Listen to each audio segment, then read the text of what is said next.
Hello! Today I want to talk to you a little bit about SRAM's NX Eagle drivetrain.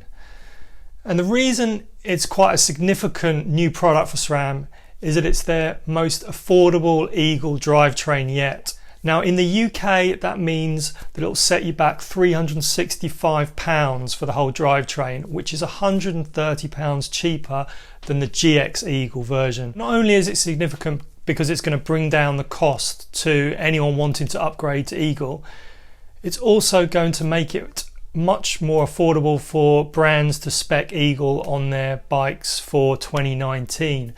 So we should be seeing these wide range 12-speed group sets on a lot more bikes next year, even as low as £1,000 or less.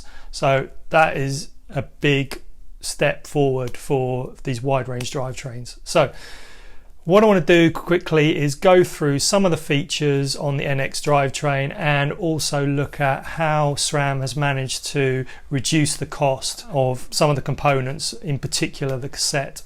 So the NX Eagle drivetrain is 12-speed, just like every other Eagle drivetrain, so from X01 all the way down to GX and now NX.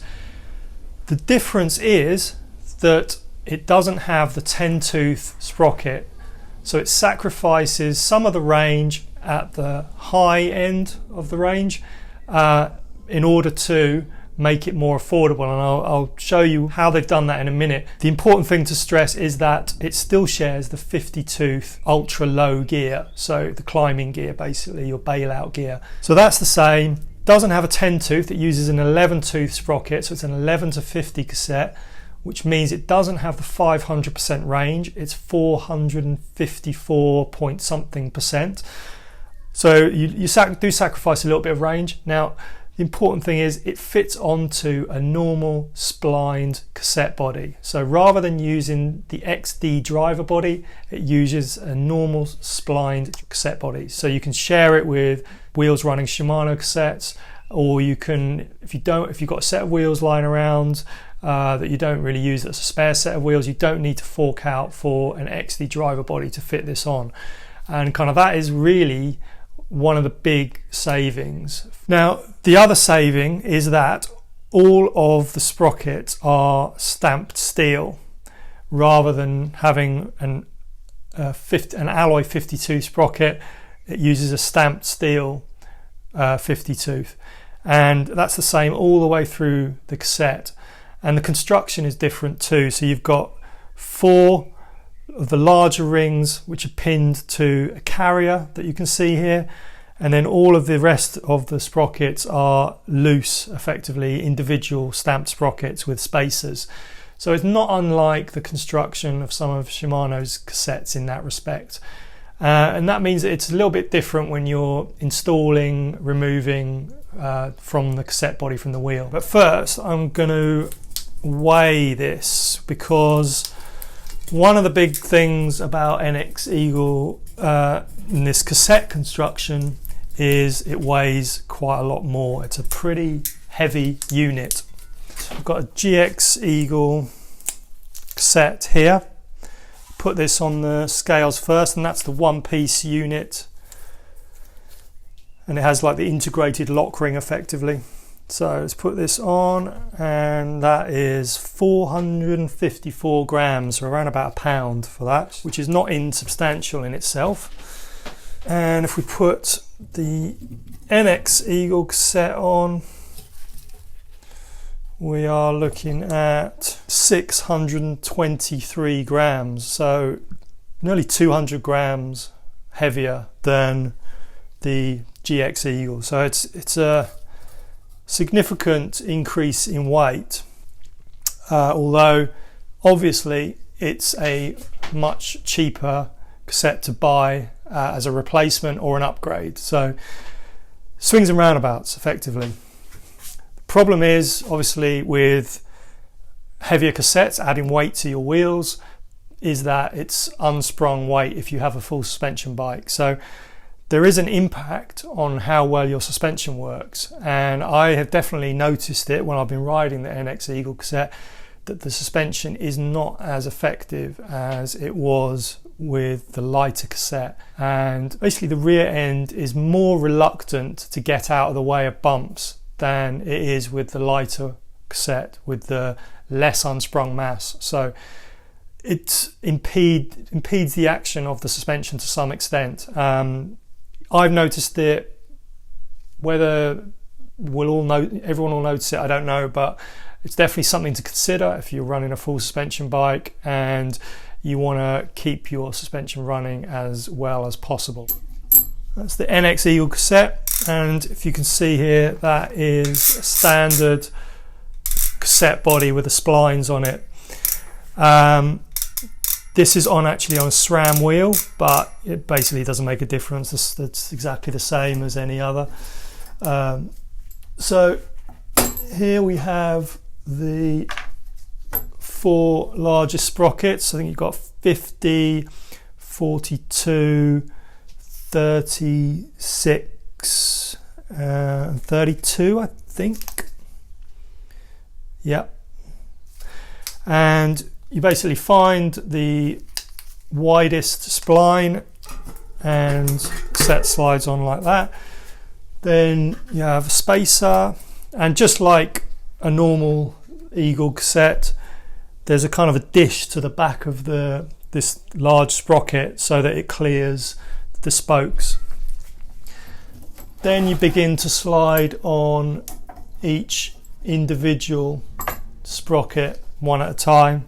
Again, you've got to find the widest spline, fit that on, and then a spacer, and continue until you've got the whole cassette on there.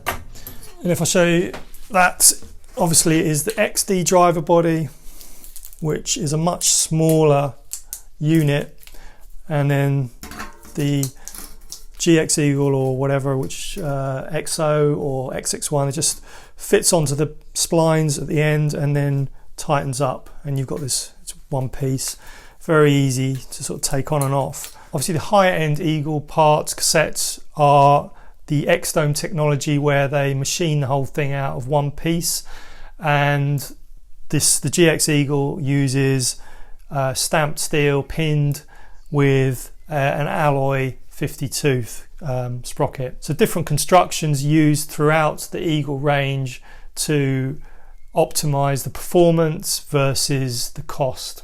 So if you're going to buy a complete NX Eagle drivetrain, what you're going to get is the cassette that we've just been looking at, the chain, rear mech, and the crankset, which is a dub crankset, and then NX Eagle shifter. Obviously you can get that with a matchmaker mount or with its own unique mount if you're going to try and pair it up with a different brand of brakes.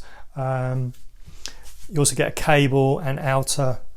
So that's your full package. The mech on this is slightly different in that it's got the new jockey wheel at the bottom with this kind of ring circumference here, which helps stop the chain derailing at the bottom on the lower jockey wheel, which can potentially cause the mech to explode.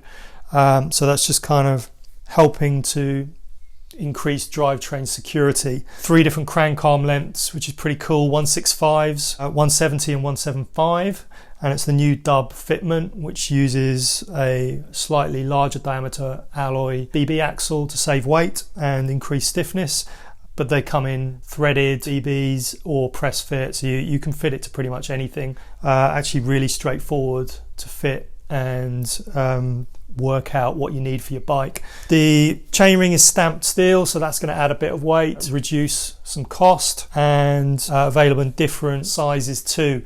If you like pedaling at high speed, you may want to increase the number of teeth on there because you're going to maybe miss the 10 tooth sprocket at the back. Those are the main differences with NX Eagle. So using this construction for the cassette means that it comes out £70 cheaper at suggested retail than the GX Eagle cassette. So it's a reasonably significant saving there, and I think it's £100 pretty much, give or take a few quid, for a replacement cassette. So It's not cheap by any means, but it's significantly cheaper than the thought of spending 170 on a new cassette if your drivetrain wears out. And one other important thing with the NX Eagle is, because it uses this all steel construction, is that SRAM are advertising it as suitable for e-bikes, and obviously the e-bikes are putting a lot of stress on their drivetrains, and this means that it should be a really durable product, hopefully. We're going to keep running ours and see how it goes, but to be kind of confident enough to say that you can use it with an e-bike means that it should be a pretty durable drivetrain. The other thing on the e-bike front is that the shifter comes in a kind of e-bike version which will only allow you to shift one sprocket at a time, because SRAM has, in kind of testing, has found out that if you try and do multiple shifts on an e-bike, especially obviously going up the block into an easier gear, you're going to put so much load through that drivetrain that you can really start to kind of chew up the teeth and the sprockets and the chain. So that's one of the ways of mitigating the wear and tear and forces that an e-bike puts through its drivetrain. So interesting kind of aside for the NX drivetrain, that you can actually run it on an e-bike. So the first time I rode an Eagle drivetrain, it blew me away just how good the shifting was under load in those big sprockets in the 36, the 42 and the 50. It was incredibly impressive. So has that quality of shift stayed with Eagle as it's trickled down all the way to NX? And I would say unreservedly, yes, it has. It still is astonishingly good when you're grinding up a really steep climb and you need to get that bailout gear. Just hit the shifter and it goes up no matter what kind of pressure you're putting through the pedals. You don't need to back off at all. It really is incredibly impressive. So from that respect, I would say the NX Eagle is a hit. And also obviously it brings with it the ability to run a single ring drivetrain and a really wide range gearing. So you don't need to have a front derailleur, you don't need to have a double chain set, and you can still have a pretty wide range, 455% or whatever. So it's not quite as wide obviously as GX or X01 or XX1, but that is the price you pay for those cost savings. On the other hand, you do pay quite a considerable weight penalty, particularly in unsprung weight, which does have an effect on the performance of your suspension bike. And I think that's one of the bigger drawbacks of NX Eagle, if I'm being honest. But I think it's a great thing that SRAM have introduced this Groupset, and I think that we're going to be seeing a lot of it on bikes in 2019. Hopefully the durability will live up to the promise of that it's being suggested with the compatibility with e-bikes. And if so, then there really is kind of no excuse. It's removing all the barriers to entry for those single ring wide range group sets. So I'll be riding this Groupset drivetrain for a little bit longer, and we'll just see how the durability plays out. So keep an eye out for a full review in the magazine and online, I guess later this year or early next year. So thanks very much for watching. Hope you enjoyed it, and remember to subscribe. Thank you.